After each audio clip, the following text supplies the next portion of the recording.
Sahana Bhavatu Sahano Bhunaktu Saha Viryam Karavavahai Tejasvinavaditamastu ma vidvishavahai. Om Shanti Shanti Shanti. Vakratunda Mahakaya Surya Koti Samaprabha Nirvignam Kuru Me Deva Sarvakareshu Sarvada. Saraswati Namastubhyam Varade Kamarupini Vidyarambham Karishyami Siddhir Bhavatu Me Sada. Samasta Jana Kalyani Niratam Karunamayam Namami Chinmayam Devam Sadgurum Brahma Vidvaram. Okay, so we're continuing our process of loving Ganesha. Because as I said, this is all about loving Ganesha. And when we love Ganesha, then we're able to share the glory of Ganesha, or Ganesha Mahima. So we finished the whole symbolism of Ganesha, but we didn't finish his Vahana, his mouse-capade. So once there was a demon, right? There was a demon, and he was, by mistake, he was invited to one whole party of the Devatas, and by mistake, he stepped on this Vamadeva Rishi. Because he stepped on Vamadeva Rishi, he was cursed to be a big rodent, not even a small one, a big one. And this big rodent was wreaking a lot of havoc everywhere, in every place that you can imagine. And so they invoked Ganesha. They invoked Ganesha because he was running around, this rodent was running around everywhere. And so Ganesha took his rope and he pulled this rodent, and what he did was he sat on it to subdue it. And as Sri Ganesha sat on it, it became smaller and smaller and smaller, and it became Ganesha's Vahana, the mouse. So this is one version of that story. There are many. Some versions say that it's this demon Asura Gajamukha. Gajamukha, he became a mouse. He became the mouse of Ganesha. So what does this mouse symbolize? This mouse, as Gurudev writes, symbolizes our desires. Because if you think about mice, they eat like 15 to 20 times a day. They said they eat a lot of times a day. And our desires also, they multiply. First we have one desire, the next thing you know we have 10. We buy a new flat screen TV. Then what happens? We want the surround sound system. We want the holder to go with it. We want like a fancy, couch then, because if I have to watch TV, my couch has to be very nice. And if I have to watch this, I have to have this couch and I have to have a nice table where I can eat and really watch TV. So one desire we have, it multiplies many fold. And desires also, like mice, they have a way of making us run after them, right? You ever try to run after mice? It's very difficult. They keep going everywhere, and we have to run after it. And desires are very sneaky. Mice or rat, they just come from the little crevices of the rooms. You don't even know. Sometimes there's a little hole and that's where they come from. Our desires are also like that. Sometimes we don't even know that we have a desire, but somebody else got this kind of car. All of a sudden, I also want this kind of car. Somebody else got this kind of job or career. I also want that. And where did it come from? It was just there hiding, but all of a sudden it comes up from nowhere. Just like these mice, they come from nowhere. And what do? When mice come? They eat. All the stored food that we have in the pantry, all of a sudden realize the wrappers are open, they're torn, and we see that the mice have eaten it. So these desires, they eat our punya. They eat our punya. All of our merits, they eat. Why?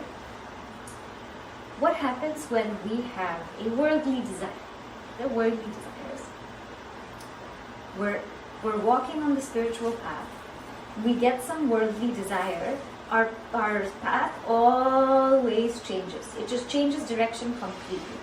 So all of our time, all of our attention, all of our focus towards the spiritual path, it all of a sudden just turns and we end up pursuing something else. So this way, desires, they eat our punya. Because let's say we strive hard, we were striving hard and we started walking the path, we started doing our sadhana, our tapas and everything. We were in good condition. Then all of a sudden a desire comes. And then what happens? Totally we're going to another place. So this desire, this is what desire does. This is what the mushika, mouse, rat, this is what that symbolizes, is that desire. And Sri Ganesha is not one who runs after desires, but he sits on desires. We all run after desires, here and there, everywhere, going nuts. But Sri Ganesha sits on it, which means that he has control over desires. But what desires would come to him? The desire is actually from other people. When we pray to him to help us, then he rides on that rat and he helps. He does. His desire is for loka sangraha, for the welfare of all. Like Puja Gurudev wasn't his own selfish desire. It was for the welfare of the world and complete control of that desire. So, hence we say Mushika Vahana. This is Sri Ganesha's Vahana. So now we'll go into adventures of Sri Ganesha. We've seen his whole picture, his symbolism. We'll go into his adventures and his family members and all the stories we associate with Sri Ganesha. So first is Ganesha and Bhagavan Shiva. There is one story that Bhagavan Shiva, so back when Bhagavan Shiva replaced Ganesha's head, he had said to everybody that Ganesha would be the first deity to be worshipped in all the pujas, in all the prayers. Now Bhagavan Shiva, it so happened, went to battle. He went to battle with Tripurasura. And on the way, when he went to this battle, what happened? His cart broke. The carriages that were taking them to the war, it broke. And then he was trying to figure out what happened. How could this have happened? Then he remembered that before the battle, he didn't worship Ganesha. So he stopped and he performed worship of Ganesha. And then after he did that, he stopped all the troops. They worshipped Ganesha. After he did that, he rode to the battlefield and they actually won. So this is a brief story, but the significance is so profound. It tells us that in our culture, as I told you yesterday, our Puranas are mysticism. Now they're not mythology and mysticism. All these short stories have deep meanings. Everything we do should start with an invocation. So a famous invocation for Ganesha is, what prayers do you all know about Sri Ganesha? Let's see if we can name 3 here. 3 shlokas. Shuklam, okay. Vakratunda. Okay, alright, 2 more. There's Gajananam Bhuta Ganadi Sevitam, right? There's what else? The shloka, Ajam Nirvikalpam, Nirakaram, right? So what is the purpose of starting with an invocation? Why do we sit here and why do we pray in the beginning before we start a session? Yeah. To inculcate the proper mindset to start something properly. Yeah, to start something properly. Yeah. Because the teaching is of a certain frequency. The teaching of our scriptures is of a very high frequency. When we're coming from all of our backgrounds, where is our frequency? Over here. We're bringing all of our baggage. What this person said, what that person did, what happened yesterday, this feeling that I have in my heart, all of these things, our frequency is right here. So whenever we come to satsang, the first thing we have to do is raise our frequency to come here. And that is the purpose of prayer. It's to raise the frequency of our mind. And only when our mind is calm and it's made a fit receptacle, then we can actually receive this knowledge. We can actually get it. We can actually attain it. So that is called invocation. So when Bhagavan Shiva didn't do that invocation, he lost. He lost. And another thing also about this story is, there's a famous verse in Bhagavad Gita. I'm sure you know it. Yad yada chalati shreshtaha. Then what's next? Tattadevo janardana. Taro janaha. Janaha. Sayat pramanam kurute lokastat anuvartate. Which means that whatever a great person does, others will follow. Who is a great leader? The one who follows their own rules. A great leader is the one who follows their own rules. Bhagavan Shiva said that Bhagavan Ganesha is the first to be worshipped, but in that particular spot, he didn't follow his own rules. So therefore, that story also goes to tell us that if we want to rise up to be a leader, then we also have to be an example. Because a leader is first an example before a leader. So this is Bhagavan Ganesha and Bhagavan Shiva. Then we come to Bhagavan Ganesha and his mother Parvati Mata. So now, I don't know if you remember, but do you remember the kitten story? So Sri Ganesha one day was bored. He didn't know what to do. He was super bored at home. They didn't have iPad and all of that in those days. In Kailas, they don't have all of that. So he was quite bored. And Mother Parvati was quite busy around the house. Bhagavan Shiva was sitting in contemplation. So as always, Ganesha went outside and he was playing with the animals. And he saw this little kitten. And what did he do with the kitten? He said, "Oh, this kitten is so cute." And he took it by the tail.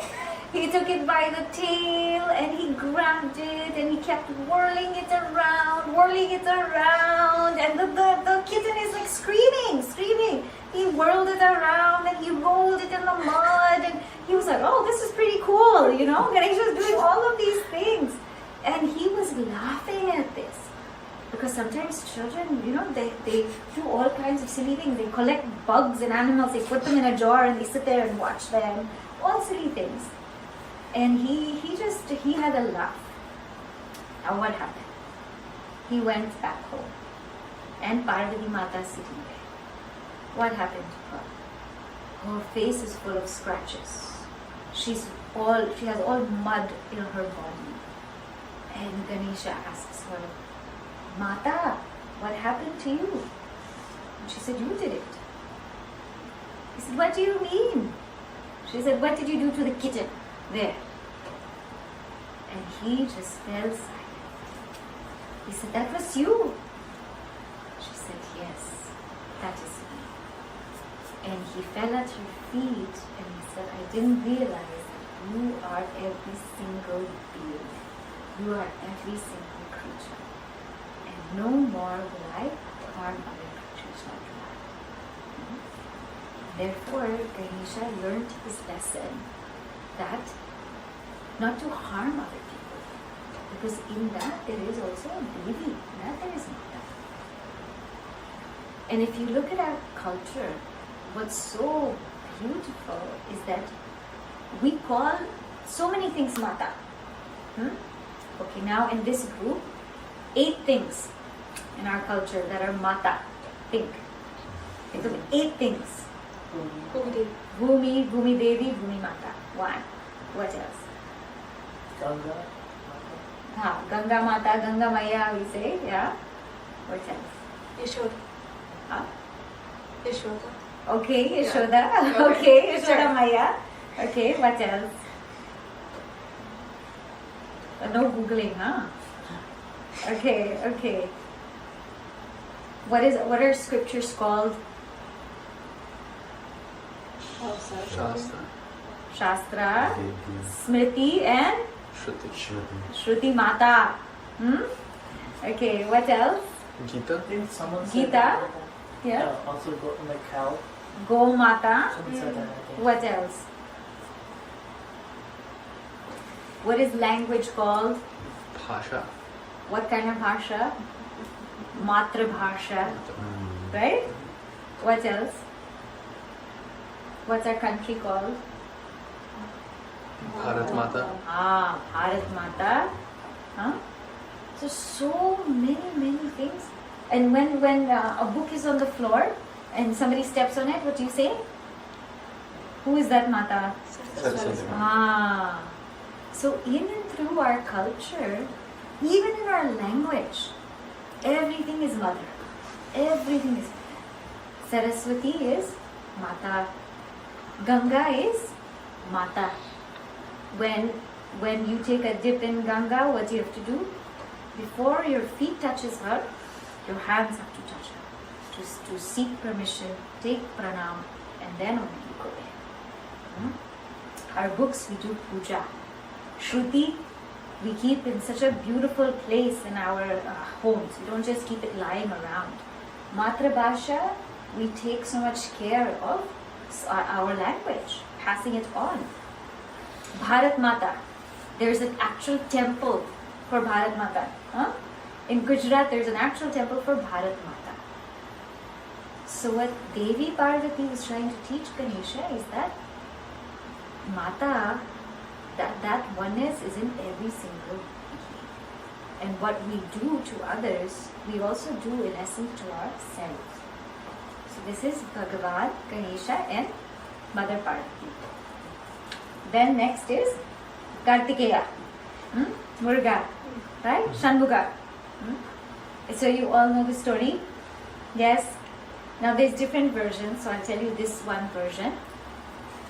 Parvati Mata and Bhagavan Shiva said, whoever circles the world 7 times, there are different versions here also, if you can read, will get married first. Oh, they both were eager to get married. So, Muruga, Kartikeya, he rides his peacock and he goes all around the world. All around the world. And Bhagavan Ganesha, what does he do? He goes around his parents. He goes around his parents 7 times and he finishes. So then he gets married. And he gets married to Siddhi and Buddhi. So this is a story we always hear. But what is the most beautiful thing about the story? It's actually so deep. Because the criteria was whoever goes around the world first. So whoever knows about the world, whoever learns about the world. Now what did Ganesha do to learn about the world? He went to the cause. He went to the cause of the world. The cause is Shiva and Shakti. The cause is Bhagavan. What did Kartikeya do to learn about the world? He went to the effect. Ganesha went inward and Kartikeya went outward. And whenever we go inward, what do we get? Siddhi, Buddhi. Buddhi means intelligence and Siddhi means accomplishment. We are able to actually realize who we are. We use our intellect and we're able to realize who we are. So the one who goes inward attains Siddhi and Buddhi. And the children of Siddhi and Buddhi are who? Shubha and Labha. These are the 2 sons of Ganesha. Shubha and Labha. Shubha and Labha. Labha represents yoga. Yoga, that which is to be attained. And Shubha represents Kshema, that securing whatever is required. So when we go to the cause, when we go inward, we attain this sharp intellect, this intelligence and we are able to realize the truth, buddhi and siddhi. And thereby our life, our shubha labha, in other words, our yoga and kshema, are all taken care of. This comes in Bhagavad Gita. No? Bhagavan says, whatever it is that you need, I will give to you, and whatever it is that whatever is required to be maintained, I will maintain it for you. So that shubha is that yoga, and that labha is that kshema. So this is the whole reason why Bhagavan Ganesha goes inward. This is the whole significance of that story. Then meanwhile, Kartikeya went to the Cronch mountain,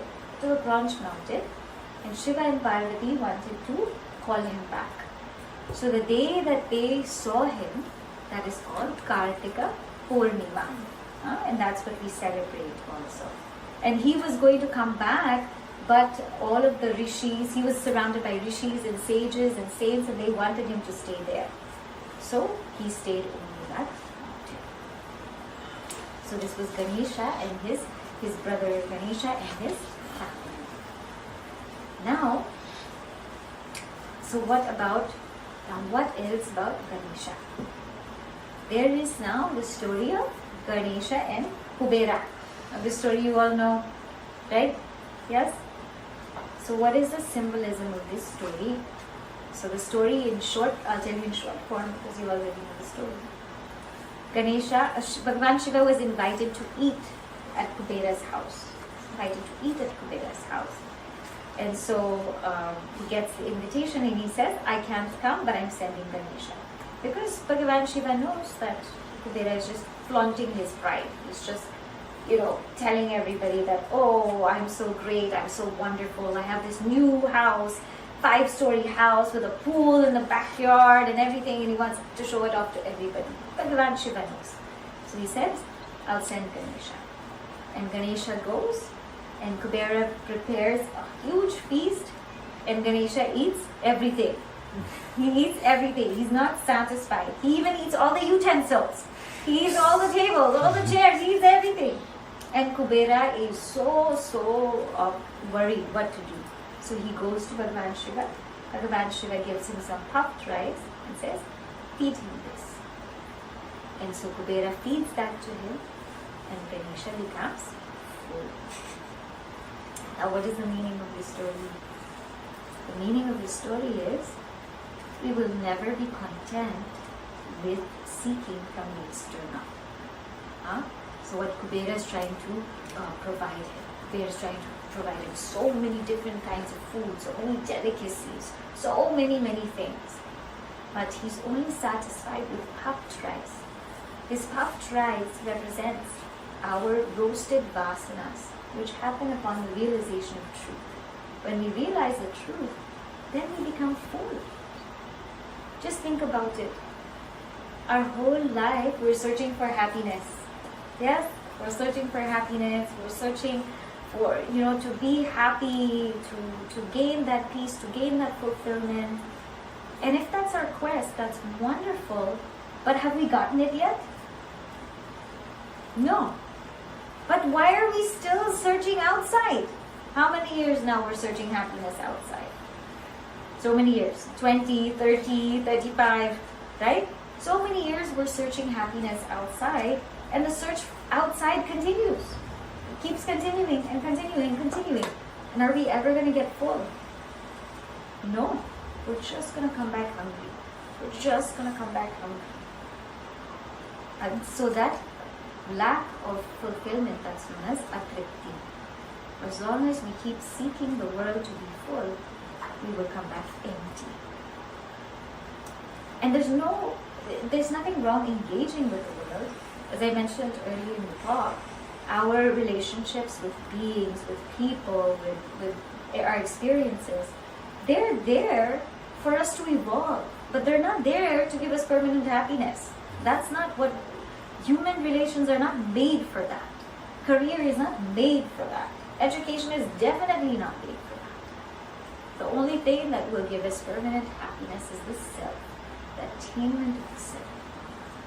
And so by Ganesha becoming finally full, he then realizes the self and does not anymore rely on anything external. So this is Ganesha and Kubera. Then, so we have seen now Ganesha's whole family. Then there is that episode of Ganesha with the moon. Yes? Mm-hmm. You're all familiar, right? Ganesh Chaturthi. What is that beauty of Ganesha? Ganesha is riding on the mouse. Ganesha has just eaten a lot of laddus. Laddus, modakas, eaten so much. And what happens is, he is riding the mouse. The mouse sees a snake. The mouse sees a snake, the mouse gets very scared. The mouse gets very scared and Lord Ganesha topples. He topples because he's very big. And then the moon laughs. So what does Ganesha do? He takes his one tusk. There's another reason why he has one tusk. There's so many. I was reading it and I was like, there's another reason why he has one tusk. But there's another reason he has one tusk. He takes his one tusk and he throws it to the moon. And he curses the moon. Whoever looks at you on Ganesh Chaturthi, they will come through bad luck. So on Ganesh Chaturthi, we're not allowed to. So now what does this mean? As funny as it sounds, it means that, and by the way, Ganesha topples and the laddus apparently they explode. But what he does is he takes that snake and he wraps it around his stomach. So Ganesha is in one whom the rat and the snake can beat together. Just see that the rat is underneath him and the snake is in his waist. So a good leader is somebody who can keep a rat and a snake together. So many times when we're dealing with people, they say, I don't like this person, I have such a hard time with that person, we can't work together. But a good leader can actually keep both together. You have a question? No, just the snake is a rope. The snake is That's a good one. The snake is a rope. The snake is a rope. So that is one thing. Now the next thing about this whole episode, how Gurudev writes also so beautifully, is that when a Jivan Mukta is setting out in the world, nobody understands. Nobody understands him. And so people laugh at the way he does things.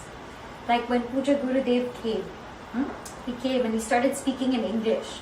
And they're like, how can you speak in English? And who's going to come for your Upanishad talks? And how will people even come and listen to these scriptures? People mock at that. So whenever we are also trying to do something good, we have such a great idea. We're like, yes, I want to do this. They're like, ha, nobody will do it. Nobody will follow. No one will go for it. That is like the moon. The moon's telling us, ha, nobody will listen to you. Forget about it. But Ganesha says, no, people will listen. People will listen. And so that's why he gets back on the rat and then he throws his tusk. And another deeper meaning about this, right, is that Ganesha, the moon symbolizes the mind. The moon symbolizes the mind. And so Ganesha's telling the moon that you are not the ultimate reality. You're not the ultimate reality. The ultimate reality is something deeper than that. So it doesn't really matter what you say. Because at the end of the day, our life is between us and God. Many people will come to mock. Many people will criticize. Many people will tell us so many things. But at the end of the day, our life is just between us and God. The moon is just the reflected light of the sun. It's not the actual sunlight. So Ganesh Chaturthi, don't look at the moon means look beyond the moon. Look at your own self. Look at your own self. And when we look at our own selves, that realization